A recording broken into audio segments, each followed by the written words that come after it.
Right now on 10 News at 11. The Morea fire continues to burn through Ventura County. Investigators reveal what happened minutes before those flames ignited. A business built on positivity and healing, now victims of a brazen burglary. We've got the surveillance video that could help catch the thief. Your social media posts can come back to haunt you. You can lose your job, relationship, and money. Cleaning up your online reputation before it's too late. Live from the Scripps Studios, this is 10 News. Dozens of cars, RVs, and trailers charred in the North County. Crews are now cleaning up after the fire sent one man to the hospital and destroyed some of his prized possessions. Our 10 News reporter Anthony Pura is in Oceanside, where firefighters are keeping an eye on those flare-ups tonight. Firefighters are concerned about flare-ups tonight. They did bring out the heavy machinery. You can see it here overturning some of the debris here so that firefighters can get to the hot spots underneath the rubble. Black smoke bellowed over the area near Sleeping Indian Road. At first, firefighters thought they were dealing with a brush fire, only to realize it was dozens of vehicles that caught on fire on someone's property. We heard a big bang, like an explosion, and then my daughter looked out and said, "Look, there's smoke and fire." Hazmat crews were called out after firefighters learned of previous drug activity on the property. There were also concerns about fuel and propane on site, but no hazardous materials were found. Firefighters say a man was taken to the hospital with minor burns. Neighbors say it was the man who lived with his wife in a trailer on this lot. I know he was a car collector, a car aficionado. The cars on the yard reduced to ash. Firefighters counted about 15 to 20. There were 3 RVs on fire when they arrived. It spread to a nearby pile of mulch and surrounding vegetation before crews could put out the flames. We're in the big agricultural part of the city of Oceanside, and there are several large commercial nurseries surrounding this property. So our biggest concern was any kind of embers that were being launched potentially to neighboring properties. By nightfall, heavy machinery was called in to move some of the wreckage. It allowed firefighters to blast water into smoldering debris to make sure nothing reignites. And firefighters will leave a crew out here to keep an eye on the situation. The cause of the fire is under investigation. In Oceanside, Anthony Pura, 10 News. Also tonight, minutes before the Morea fire sparked on a Ventura County hilltop last night, SoCal Edison says it had just re-energized a 16,000-volt power line in the area. The Morea fire is still spreading quickly in Santa Paula. It's over 10,000 acres with 0% containment. Over 500 firefighters in Ventura County are attacking those flames from the air and the ground. They're now focused on protecting critical infrastructure.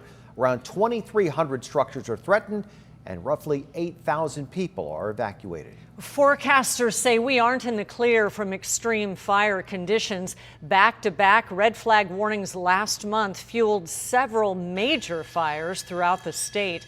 The National Weather Service says the number of Santa Ana days were higher than normal with a total of 8. Still, forecasters say it could have been worse. The Santa Ana winds that we had this past week were strong, but they weren't exceptionally strong. Wildfire conditions are so ripe in LA County, the Weather Service is calling it an extreme red flag warning. They say they're calling it extreme because they needed a name that would get more attention for such a rare event. All right, while we still have an elevated fire danger tomorrow, Angelica Campos says that things are looking up out there for us. That's right. Little by little, we've made improvements. First, we started with getting rid of the wind. Now the humidity is starting to improve in some parts of the county, but it's still extremely dry in places like Julian and back towards the deserts.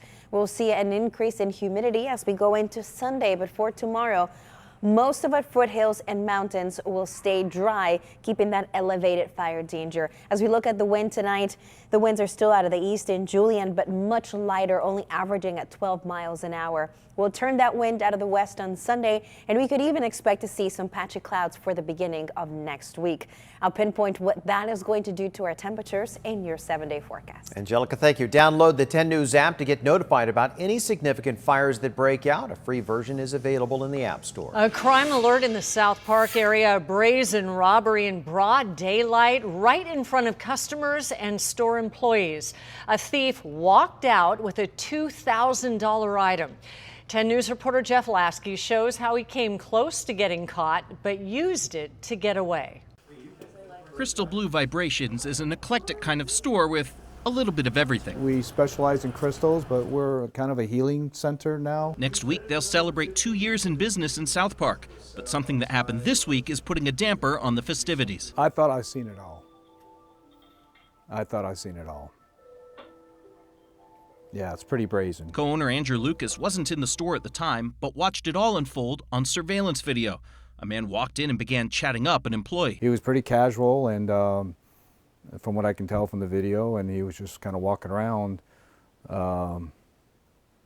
just scoping it out. Many of these items, like these crystal balls, can be very expensive, and that's exactly where the thief headed next. Another camera spotted him reach to grab a $2,000 50-pound sphere. It did not go smoothly.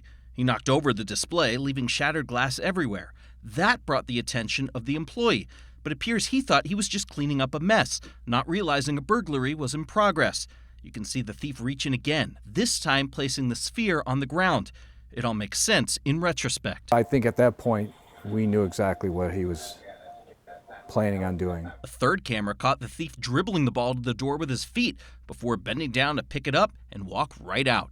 Lucas is heartbroken and says he's going to have to make changes, including being a little less trusting of potential customers. And more security, unfortunately, but I guess that's what the world's coming to.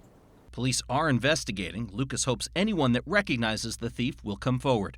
In South Park, Jeff Lasky, 10 News. Just last month, a man was arrested after taking a crystal from a futon store in North Park. He was caught on camera breaking the glass front door with a 2x4. The owner spotted him a few days later walking down the street in the very same neighborhood and had him arrested. 34 years to life behind bars. That was the sentence handed down to the man responsible for a deadly drunk driving crash nearly 2 years ago. Jeffrey Levi was driving his Mustang over 100 miles an hour when he rear-ended a Toyota Corolla on the 15 in January of 2018. Moments later, that Corolla was then hit by an off-duty police officer. The crashes killed 2 people and seriously injured another in that Corolla. The off-duty officer was also hurt. I hope that people are listening, and I hope young people are listening, that there are alternatives to getting behind the wheel of a car drunk. There's also a civil lawsuit pending that was filed by the victims' families against Levi, the city of San Diego, and the off-duty officer. The president and his allies are calling the impeachment process unfair.